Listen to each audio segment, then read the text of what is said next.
সম্মানিত মাছ চাষি ভাই ও বোনেরা, আসসালামু আলাইকুম। আপনাদেরকে শুভেচ্ছা জানিয়ে শুরু করছি আজকের ভিডিও।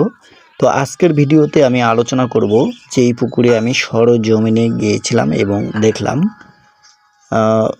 শিং মাছ চাষ করা খুবই লাভজনক। এই জন্য লাভজনক বলছি, এই মাছটা খাবার খুবই কম খায়। পাশাপাশি এই মাছ চাষ করতে একটা আনন্দও ফিল করা যায়। যেমন আপনি যখন খাবার দিবেন তখন খুব সুন্দর করে খাবারের জন্য কাড়াকাড়ি শুরু করে দেয়। তাছাড়া শিং মাছের বাজার মূল্য কিন্তু এখন কম না।